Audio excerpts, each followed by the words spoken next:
ಸಿಂಧೂ ನದಿ ಅಂತಿದೆ.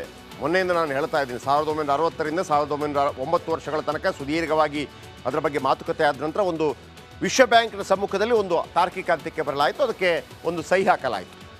20% ನಾವು 20% ಯೂಸ್ ಮಾಡೋಕ್ಕಾಗುತ್ತೆ, 80% ಅವ್ರು ಮಾಡಬೇಕು ಅಂತೇಳಿ. ಜೊತೆಗೆ 5 ಉಪನದಿಗಳು, ರಾವಿ, ಸಟ್ಲೆಜ್, ಝೇಲಂ, ಹೀಗೆ.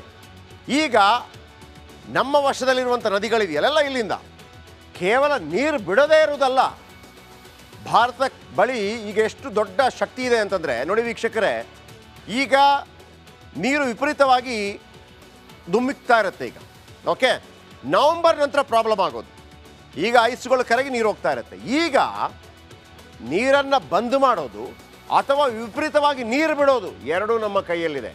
ಅಲ್ಲಿ ಪ್ರವಾಹ ಭರಿಸುವಂಥ ತಾಕತ್ತು ಕೂಡ ಭಾರತಕ್ಕಿದೆ. ಈಗ ಪಾಕಿಸ್ತಾನದ ವಿರುದ್ಧ ಭಾರತದಿಂದ ಜಲಯುದ್ಧ, ಸಿಂಧೂ ನದಿ ನೀರು ಒಪ್ಪಂದ ಮುರಿದುಕೊಂಡ ಭಾರತ ಮನಸ್ಸು ಮಾಡಿದರೆ ಬರಗಾಲ ಸೃಷ್ಟಿಯಾಗಬಹುದು ಮುಂದಿನ ದಿನಮಾನಗಳಲ್ಲಿ. ಭಾರತ ಮನಸ್ಸು ಮಾಡಿದರೆ ಪ್ರವಾಹ ಸೃಷ್ಟಿಯಾಗುತ್ತೆ. ಈಗ ಪಾಕಿಸ್ತಾನದಲ್ಲಿ ಪ್ರವಾಹದ ಕತೆ. ಸೂಚನೆ ನೀಡದೆ ಝೇಲಂ ನದಿ ನೀರು ಹೊರಕ್ಕೆ ಭಾರತದ ನಡೆಯಿಂದ ಕಂಗೆಟ್ಟ ಉಗ್ರರಾಷ್ಟ್ರ ಪಾಕಿಸ್ತಾನದ ಮುಜಫರಾಬಾದ್ನಲ್ಲಿ ಎಮರ್ಜೆನ್ಸಿ ಮಸೀದಿಗಳ ಮೂಲಕ ಜನರಿಗೆ ಎಚ್ಚರಿಕೆ ನೀಡಿದ ಪಾಕ್, ನದಿ ಪಾತ್ರಕ್ಕೆ ಹೋಗಬೇಡಿ ಕೊಚ್ಕೊಂಡು ಹೋಗ್ತೀರಿ ಅಂತೇಳಿ. ಅಲ್ಲಿದ್ದಂಥ ದೋಣಿ ಗೀಣಿ ಎಲ್ಲ ಕೊಚ್ಕೊಂಡು ಹೋಗಿದೆ, ನೀರು ಬಿಟ್ಬಿಟ್ಟಿದ್ದಾರೆ. ಹೇಳಲೇ ಇಲ್ಲ. ಝೇಲಂ ನದಿಯಿಂದ ಎಲ್ಲ ಕೊಚ್ಕೊಂಡು ಹೋಗುತ್ತೆ. ಇದು ಹೇಗೆ ಅಂತಂದರೆ ನಿಮ್ಗೆ ಗೊತ್ತಲ್ವಾ, ಯಾವುದು ಈ ಬಾಹುಬಲಿ ಪಿಕ್ಚರ್ ನೋಡಿದಿರಲ್ಲ ನೀವು, ಆಗ ಒಂದು ಕಡೆ ನೀರು ಬಿಡ್ತಾರಲ್ವಾ, ಆಗೆಲ್ಲ ತರಗೆಲೆಗಳ ಥರ ಎಲ್ಲ ಸೂಚನೆ ಕೊಡಬೇಕು, ಕೊಡೋದಿಲ್ಲ. ಯಾಕೆ ಕೊಡಬೇಕು ನಿಮಗೆ? ಏನು ಯೋಗ್ಯತೆ ಇದೆ? ಕತ್ತೆಗಳು, ಇಡೀ ಕತ್ತೆಗಳ ವೀಕ್ಷಕರು ನಿಮ್ಗೆ ಗೊತ್ತಾ, 59 ಲಕ್ಷ ಕತ್ತೆಗಳಿದೆಯಂತೆ ಪಾಕಿಸ್ತಾನದಲ್ಲಿ. 59 ಲಕ್ಷ ಕತ್ತೆಗಳು. ಆ ಕತ್ತೆಯನ್ನು ಚೀನಾಕ್ಕೆ ಮಾರ್ತಾರೆ ಮೆಡಿಸಿನ್ಗೆ. ಆ ಕತ್ತೆಗಳು ಪಾಕಿಸ್ತಾನಿಯರನ್ನು ಸಾಕ್ತಾ ಇರೋದು. ಇವರು ಸೌದಿ ಅರೇಬಿಯಾಗೆ ಹೋಗ್ತಾರೆ. ಸೌದಿ ಅರೇಬಿಯಾಗೆ ಹೋಗಿ ಅಲ್ಲಿ ಪವಿತ್ರವಾದಂತಹ ಹಜ್ ಯಾತ್ರೆಗೆ ಹೋಗ್ತಾರೆ. ಒನ್ ಸೈಡ್ ಟಿಕೆಟ್ ತಗೊಳ್ತಾರೆ. ಇದು on record. One side ticket ತಗೊಳ್ತಾರೆ, ಹಜ್ ಯಾತ್ರೆಗೆ ಹೋಗ್ತಾರೆ, ವಾಪಸ್ ಬರೋದಿಲ್ಲ. ಅಲ್ಲಿ ಭಿಕ್ಷೆ ಬೇಡ್ತಾರೆ ಅನೇಕರು. ಇದು ನಾವೆಲ್ಲ ಹೇಳಿದ್ದು. ಇದು ಯಾರು ಹೇಳಿದ್ದು ಗೊತ್ತಾ? ಇದು ಹೇಳಿದ್ದು ಪಾಕ್ ವಿದೇಶಾಂಗ ಇಲಾಖೆಯ ಜಫರುಲ್ ಹೈದರ್ ಅನ್ನೋರು ಹೇಳಿದ್ದು. ಹೋಗ್ಬಿಟ್ಟು ಭಿಕ್ಷೆ ಬೇಡೋದು, ಅಲ್ಲಿ ಬಂಧನಕ್ಕೊಳಗಾಗ್ಬಿಟ್ಟು ಅವರನ್ನು ಆಮೇಲೆ ಪಾಕಿಸ್ತಾನಕ್ಕೆ ರವಾನೆ ಮಾಡ್ತಾರೆ. ಯಾವುದೇ ಮಾತುಕತೆಗಳಾದಾಗಲೂ ಕೂಡ ನೀವು ಭಿಕ್ಷುಕರನ್ನು ಮಾತ್ರ ಕಳಿಸಬೇಡಿ ಅಂತ ಹೇಳ್ತಾರಂತೆ. ವಿಶ್ವದಲ್ಲಿ 90% ಯಾರಾದರೂ ಭಿಕ್ಷುಕರು ಅರೆಸ್ಟ್ ಆದರೆ 90% ಪಾಕಿಸ್ತಾನಿಯರಾಗಿರ್ತಾರೆ. ತಲೆ ಕೆಟ್ಟೋಗ್ಬಿಟ್ಟು ಪಾಕಿಸ್ತಾನ 2,000 ಭಿಕ್ಷುಕರ ಪಾಸ್ಪೋರ್ಟ್ ಕ್ಯಾನ್ಸಲ್ ಮಾಡಿದೆ. ಇಸ್ಲಾಂನಲ್ಲಿ ಭಾಳ ಮುಖ್ಯವಾಗಿ ನೀವು ಏನು ಸಂಗ್ರಹ ಮಾಡ್ತೀರಿ, ಏನು ಅರ್ನ್ ಮಾಡ್ತೀರಿ, ಅದರ 10% 20% ಏನೋ ದಾನವಾಗಿ ಕೊಡಬೇಕು. ವಿಶೇಷವಾಗಿ ಈ ರಂಜಾನ್ ಟೈಮಲ್ಲಿ ಅದು ಜಾಸ್ತಿ ಇರುತ್ತೆ. ಅದನ್ನೇ ಎನ್ಕೇಶ್ ಮಾಡ್ಕೋತಾರೆ. ಪಾಕಿಸ್ತಾನದ ಆರ್ಥಿಕತೆಯ 12% ಭಿಕ್ಷಾಟನೆ ದುಡ್ಡು. ನೋಡಿ, ಈಗ ನದಿ ವಿಚಾರಕ್ಕೆ ಬರೋಣ. ನದಿ ವಿಚಾರಕ್ಕೆ ಸಂಬಂಧಪಟ್ಟ ಹಾಗೆ ನದಿಯಿಂದ ನೀರು ಬಿಟ್ಟಿದ್ದಾರೆ. ಈಗ ಸಿಂಧೂ ನದಿಯಿಂದ ನೀರನ್ನು ಉಳಿಸ್ಕೋಬೇಕು ಅಂತಂದರೆ ಅಷ್ಟು ಸುಲಭ ಅಲ್ಲ. ಅಣೆಕಟ್ಟು ಕಟ್ಟಬೇಕು, ನೀರನ್ನು ಉಳಿಸ್ಬೇಕು, ಏನಾದರೂ ಮಾಡಬೇಕು. ಆದರೆ ನಾಳೆ ಆಗುವಂಥ ಅನಾಹುತಗಳಿದೆಯಲ್ಲ, ಅದೊಂದು ಇವ್ರು ಹೇಳಿದ್ರಲ್ಲ, ನೀವೇನಾದರೂ ಆ ಥರ ಮಾಡಿದರೆ ಆ್ಯಕ್ಟ್ ಆಫ್ ವಾರ್, ಯುದ್ಧ ಘೋಷಣೆ ಮಾಡಿದ ಹಾಗೇನೆ. ಆಮೇಲೆ ನಿಮಗೆ ವಿಷಯ ಗೊತ್ತಿರಲಿ ವೀಕ್ಷಕರೇ, ಆಸಿಫ್ ಮುನೀರ್ ಅನ್ನುವಂಥ ಆರ್ಮಿ ಜನರಲ್ ಒಬ್ಬ ಇದ್ದಾನಲ್ಲಿ, ಆಸಿಫ್ ಮುನೀರ್. ಆತನ ಮುಲ್ಲಾ ಜನರಲ್ ಅಂತ ಕರೀತಾರೆ. ಆತ ಏನು ಹೇಳ್ತಾನೆ ಅಂತಂದರೆ,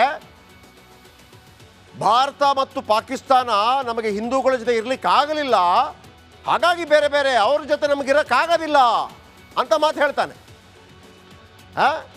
ಆತನಿಗೆ ಭೂಮಿ ಕೊಟ್ಟಿದ್ದು ನಾವು, ಅವನಿಗೆ ನಿಜವಾಗಿ ಭೂಮಿಯಲ್ಲಿ ಇಂತ ಇಲ್ಲ. ಭಾರತ ಒಂದು ಭಾಗವನ್ನು ಕೊಟ್ಟಿರುವಂಥದ್ದು. ಕಾಶ್ಮೀರ ಆ ಥರ ರಕ್ತ ನಾಳವಂತೆ, ಏನು ಕುತ್ತಿಗೆ ನಾಳವಂತೆ. ಇದೆಲ್ಲ ಸಿಂಧೂ ನದಿ ಅಂತಿದೆ. ಮೊನ್ನೆಯಿಂದ ನಾನು ಹೇಳ್ತಾ ಇದ್ದೀನಿ, 1960ರಿಂದ 1909 ವರ್ಷಗಳ ತನಕ ಸುದೀರ್ಘವಾಗಿ ಅದರ ಬಗ್ಗೆ ಮಾತುಕತೆ ಆದ ನಂತರ ಒಂದು ವಿಶ್ವ ಬ್ಯಾಂಕ್ನ ಸಮ್ಮುಖದಲ್ಲಿ ಒಂದು ತಾರ್ಕಿಕ ಅಂತ್ಯಕ್ಕೆ ಬರಲಾಯಿತು. ಅದಕ್ಕೆ ಒಂದು ಸಹಿ ಹಾಕಲಾಯಿತು. 20% ನಾವು 20% ಯೂಸ್ ಮಾಡೋಕ್ಕಾಗುತ್ತೆ, 80% ಅವ್ರು ಮಾಡಬೇಕು ಅಂತೇಳಿ. ಜೊತೆಗೆ 5 ಉಪನದಿಗಳು ರಾವಿ, ಸಟ್ಲೆಜ್, ಝೇಲಂ ಹೀಗೆ. ಈಗ ನಮ್ಮ ವಶದಲ್ಲಿರುವಂಥ ನದಿಗಳಿದೆಯಲ್ಲ ಇಲ್ಲಿಂದ ಕೇವಲ ನೀರು ಬಿಡದೇ ಇರುವುದಲ್ಲ, ಭಾರತ ಬಳಿ ಈಗ ಎಷ್ಟು ದೊಡ್ಡ ಶಕ್ತಿ ಇದೆ ಅಂತಂದರೆ ನೋಡಿ ವೀಕ್ಷಕರೇ, ಈಗ ನೀರು ವಿಪರೀತವಾಗಿ ಧುಮ್ಮಿಕ್ತಾ ಇರುತ್ತೆ. ಈಗ ಓಕೆ, ನವಂಬರ್ ನಂತರ ಪ್ರಾಬ್ಲಮ್ ಆಗೋದು. ಈಗ ಐಸ್ಗಳು ಕರಗಿ ನೀರು ಹೋಗ್ತಾ ಇರುತ್ತೆ. ಈಗ ನೀರನ್ನು ಬಂದ್ ಮಾಡೋದು ಅಥವಾ ವಿಪರೀತವಾಗಿ ನೀರು ಬಿಡೋದು ಎರಡೂ ನಮ್ಮ ಕೈಯಲ್ಲಿದೆ.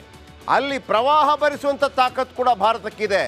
ಈಗ ಪಾಕಿಸ್ತಾನದ ವಿರುದ್ಧ ಭಾರತದಿಂದ ಜಲಯುದ್ಧ, ಸಿಂಧೂ ನದಿ ನೀರು ಒಪ್ಪಂದ ಮುರಿದುಕೊಂಡ ಭಾರತ ಮನಸ್ಸು ಮಾಡಿದರೆ ಬರಗಾಲ ಸೃಷ್ಟಿಯಾಗಬಹುದು ಮುಂದಿನ ದಿನಮಾನಗಳಲ್ಲಿ.